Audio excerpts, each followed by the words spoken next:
Hello, কেমন আছো তোমরা সবাই? আশা করি তোমরা ভালো আছো, আমরা ভালো আছি। আমাদের এখন বাড়ি মানে অত্যাধিক জমজমাট, দুটো তিনটে বেড়াল নিয়ে একেবারে উদ্ব্যস্ত হয়ে পড়েছি। যদিও বা ওরা খুব ভালোভাবে মানিয়ে গুছিয়ে গেছে। It's almost now 1.5 weeks or 2 weeks, আজকে তো 2 weeks হয়ে গেল। এবং 2 weeks-এর মধ্যে আমাদের মনেই হচ্ছে না যে আমরা একটা নতুন কিটি এনেছি। ওরা বেশ ভালো বন্ধু হয়ে গেছে, মিসির সঙ্গেও হয়ে গেছে, ছোটার সঙ্গে তো ওর খুবই ভাব। তোমরা যদি মাঝে মাঝে আমার শর্টসগুলো দেখে থাকো তাহলে দেখতে পারবে।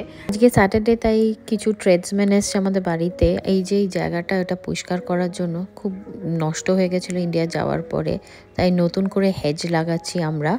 তো দেখো ওরা কীরকম কাজ করছে, এগুলো সব হেজিং হবে আর পুরো এটা ফেন্সের মতো হয়ে যাবে। ওদের কাজ দেখতে দেখতে অনেক বেলা হয়ে গেল, ফটফট করে এবার রান্নাটা করে নিই, লাঞ্চটা করি। আজকে বানাবো তন্দুরি চিকেন।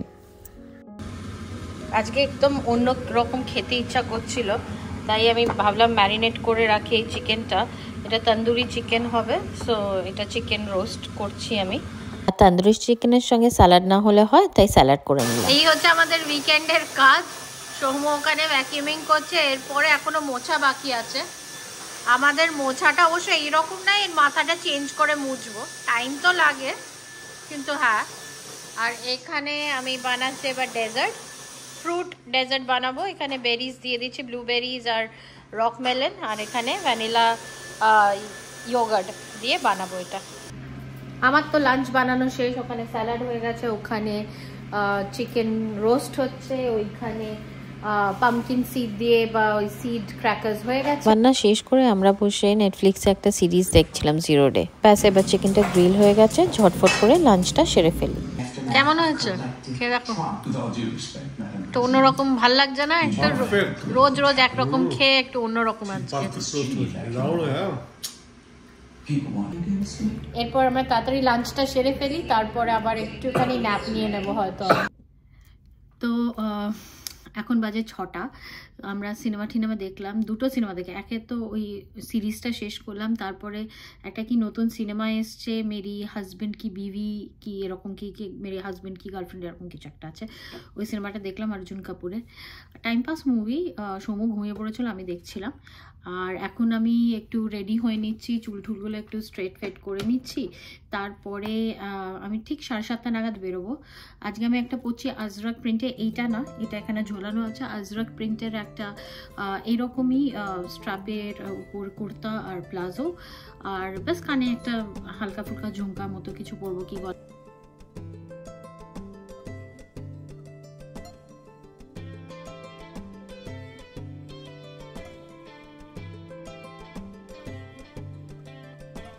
চলুন, চুল সেট আমি করে নিয়েছি, এটা এখানে লাগিয়ে রাখি যাতে এটা পাফ টাপ হয়ে থাকে। আর জামাটা ফটফট করে স্টিম করে নিই। এটা স্টিম করার পরে বাইরে গাছে জলও দিয়ে দেব, কারণ আজকে গরম ছিল খুব, তার জন্য। এখানে এই কাঠ চাপাটা লাগানো হয়েছে, আর এই গাছগুলো লাগানো হয়েছে, একদম ফেন্সের মতো হয়ে যাবে, একটা প্রাইভেসি স্ক্রিনিং টাইপের হয়ে যাবে। তো চলুন। আচ্ছা, এইটা কিন্তু অটোমেটিক, এটা ব্লুটুথ দেওয়া আছে, এটা আমি ঘর থেকে কন্ট্রোল করতে পারি। আমার এই তলা দিয়ে সমস্ত পাইপ সিস্টেম আছে, যে কোথায় গাছগুলো মানে সমস্ত গাছগুলোতে জল দেওয়ার পুরো পাইপ সিস্টেম আছে তলা দিয়ে। আর আমি ব্লুটুথ দিয়ে অ্যাপ দিয়ে এটাকে সেটিং করতে পারি। কিন্তু যেহেতু আজকে খুব গরম, সেহেতু আমি গাছগুলোকে একটু ওপর দিয়ে শাওয়ার দিয়ে দিই। ছোটবেলা থেকেই আমি গাছে জল দিতে ভালোবাসি, আমাদের বাড়ির ছাদে অনেক গাছ ছিল, আর এটা আমার জন্য খুব রিল্যাক্সিং ব্যাপার। এবার গাছে জল দিয়ে আমি ফটফট করে কিন্তু মেকআপটা করে নেব, আর আজকে ভাবলাম তোমাদের সঙ্গে শেয়ার করি। আচ্ছা, আমি কখনো তোমাদের দেখাইনি আমি কিরকম করে রেডি হই, কারণ আমার রেডি হওয়াটা খুব ঝটফট। এত বছর ধরে রেডি হচ্ছি তো, সেহেতু আর মানে সেই রকম আলাদা করে কিছু করার নেই। কিন্তু আমি আজকে তোমাদের দেখাবো, মনে হলো একটু দেখাই, সবাই তো দেখায়। তো আমি প্রথমে এই প্রাইমার ইউজ করি ম্যাকের। আমি আর কথা বলছি না, হ্যাঁ, কারণ আমার বন্ধুরা অলরেডি রেডি হতে আরম্ভ করে দিয়েছে। তো আমি প্রথমে প্রাইমার লাগালাম। আমি কোনো মেকআপ আর্টিস্ট নই, আমার যেটা আমি নিজেও ইউটিউব দেখেই শিখেছি সেই মেকআপই করছি, এবং বহু বছর ধরে করছি। আমি এখন কোনো মেকআপ টেকনিকও চেঞ্জ করি না, যেটা আমি করে আসছি আজ থেকে 10-15 বছর আগে, সেই মেকআপে আমি করি। চলো, মেকআপ ডান হয়ে গেছে, শুধু লিপস্টিকটা পরার বাকি আছে। আমি একটা নিউড লিপস্টিক পরবো, তাহলেই হয়ে যাবে।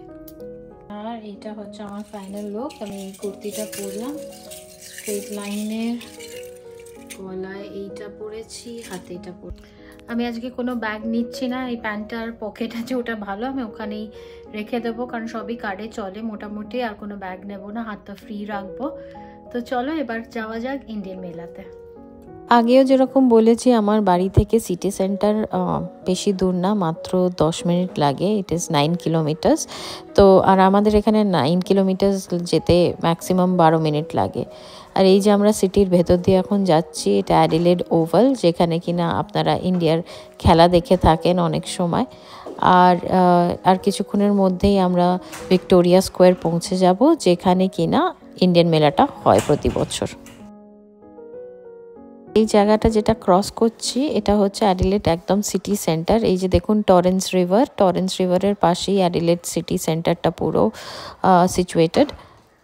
বাস আর 2-3 মিনিটের মধ্যেই আমি পৌঁছে যাব ভিক্টোরিয়া স্কোয়ার। আমার এক বন্ধু ওখানে পৌঁছে গেছে, আরেকজন আসবে।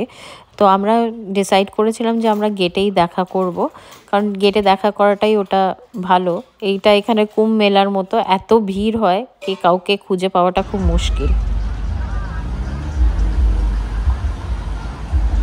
আর এই যে এটা হচ্ছে এন্ট্রান্স ইন্ডিয়ান মেলার।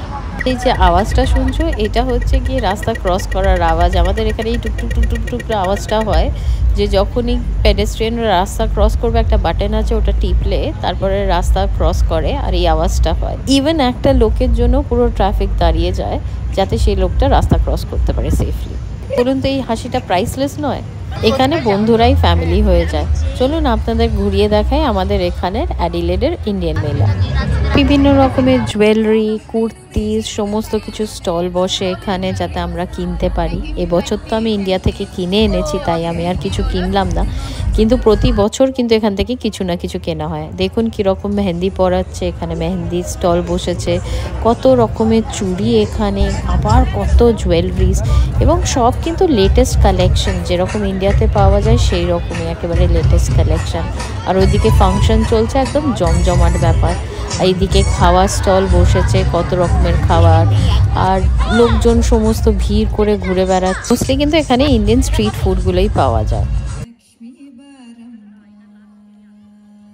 ইন্ডিয়া থেকে এত দূরে বসেও এই যে ছোট ছোট বাচ্চাগুলো কি সুন্দর ভারতনাট্যম শিখে ভারতনাট্যম করছে, এটা দেখতেও কিন্তু ভালো লাগে যে আমরা আমাদের নিজেদের সংস্কৃতিটা কিভাবে ধরে রেখেছি এই প্রবাসের মাটিতে।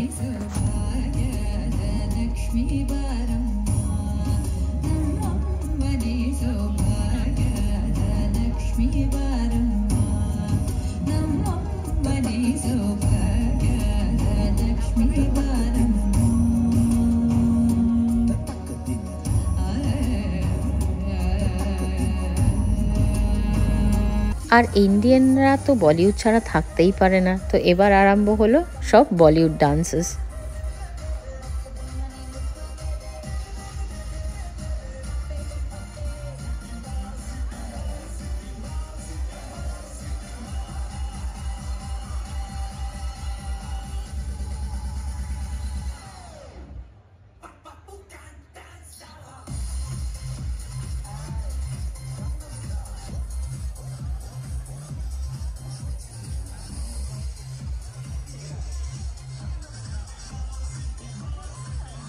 সামনে চলে আয়, শুনতে পাচ্ছিস, দেখতে পাচ্ছিস?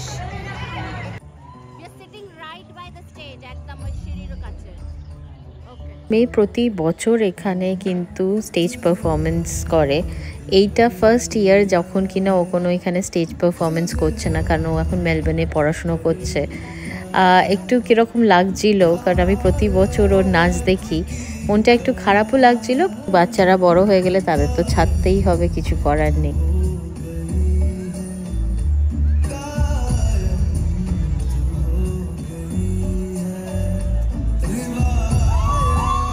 এদের নাচ দেখতে দেখতে আমারও ইচ্ছা করলো আমিও একটু আবার নাচ টাচগুলো শুরু করি। এই যে গ্রুপটা এখন নাচ করছে, তারা কিন্তু 1 মার্চ থেকে আবার একটা ডান্সের ক্লাসেস শুরু করছে অ্যাডাল্টসদের জন্য, বিগিনার্সদের জন্য। তা আমি ভাবলাম আমিও জয়েন করি, কারণ দেখুন সব শেপে, সব রকমে, সব বয়সের এখানে কিন্তু সবাই ডান্স করছে। এটাই দেখে কত সুন্দর লাগে।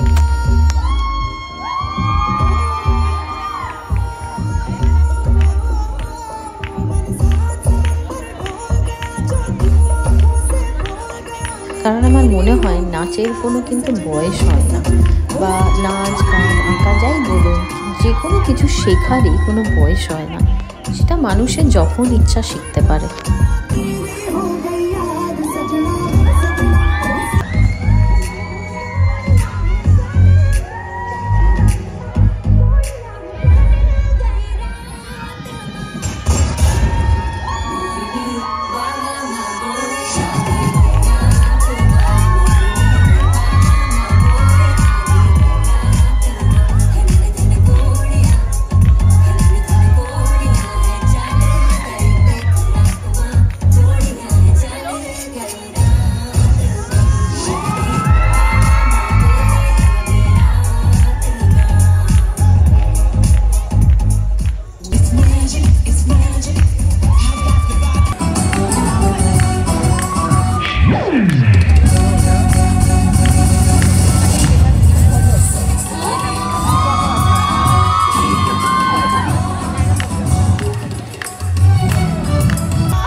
চলুন, অনেক তো ফাংশন টাংশন দেখালো, এবার একটু পেট পুজো করা যাক।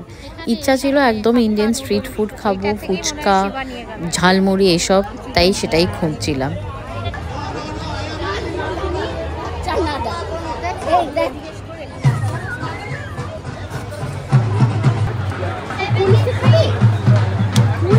আমরা এখন ফুচকা খাচ্ছি।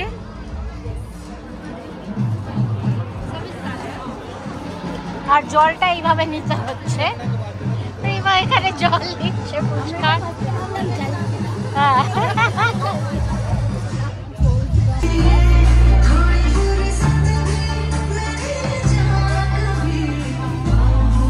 এই ঝালমুড়িও এনেছি আমরা। এবার ফুচকা খাচ্ছি আমরা। এটা একটা ফুচকা চিয়ার্স করি, চল। হ্যাঁ, ফুচকা চিয়ার্স। চিয়ার্স। এটা কিন্তু ভদকা ফুচকা না। হ্যাঁ, না এটা ভদকা ফুচকা না, নরমাল জল দিয়ে ফুচকা। আমি কিন্তু ভদকা ফুচকা খাবো। এত গয়নাগাটি, এত জামা কাপড়, সেখানে মেয়েরা বেরোলে শপিং করবে না তা তো হয় না। তা আমার বন্ধু এই কাফতানটা কিনলো, বেশ ভালো, আর প্রাইসও কিন্তু খুব রিজনেবল, একদম ইন্ডিয়া থেকে খুব একটা বেশি দাম নয়, কারণ আমি ইন্ডিয়া থেকে কতগুলো কাফতান কিনেছি। 4 বছর আমি বলিনি, 4 বছর আমি ভিডিওতে বলা, সেই বলেছিল 4 বছর আর কিছু না, 4 বছর না কিনে কাউকে বলেছিল, আমায় বলেছিল। আর ফাংশন হওয়ার পর এখানে একটা ডিজে আসে, এমনি মিউজিক, ইন্ডিয়ান যে কোনো স্টেটের গান চালিয়ে দেয়, সবাই নাচে। মোস্টলি এটা স্টুডেন্টসদের জন্যই করে।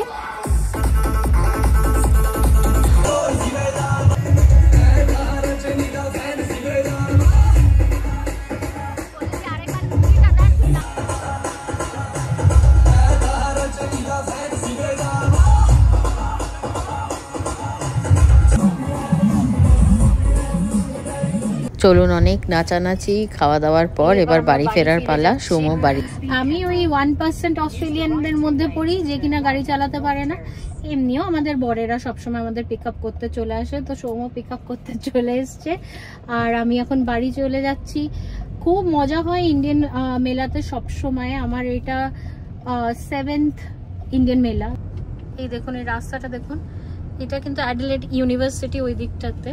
আর সব সময় এই গাছগুলোতে না এরকম লাইট দেওয়া থাকে, কি আমার তো দেখতে খুব সুন্দর লাগে। এগুলো সব ইউনিভার্সিটি বিল্ডিং, অনেক পুরনো বিল্ডিং। আচ্ছা, এইগুলো দেখুন হোস্টেল, কিন্তু এটা একটা হোস্টেল, ইউনিভার্সিটির হোস্টেল।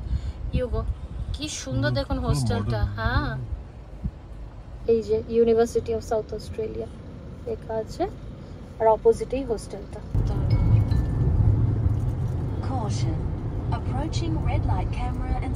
তো যাই হোক, যেটা বলছিলাম, ইন্ডিয়ান মেলাতে খুব মজা হয়, কারণ বিভিন্ন ধরনের নাচ গান, জিনিসপত্র, খাওয়া দাওয়া পাওয়া যায়। আজকে শুধু আমরা চাট খেয়েছি, কারণ গরমটা আজকে বেশি ছিল। সো উই হ্যাড চাট, আমরা মজা করেছি, একটু নেচেওছি, খুব মজা হয়েছে। আজকের ব্লগটা আমি এখানেই শেষ করলাম। আশা করি আজকের ব্লগটা দেখতে আপনাদের ভালো লেগেছে। আর ভালো লাগলে সোমো কি করতে হবে? Like, share and subscribe. ঘরে বাইরে ভালো থাকবেন, দেখতে থাকবেন, আর খুব শীঘ্রই চলে আসবো একটা নতুন ব্লগ নিয়ে। বাই।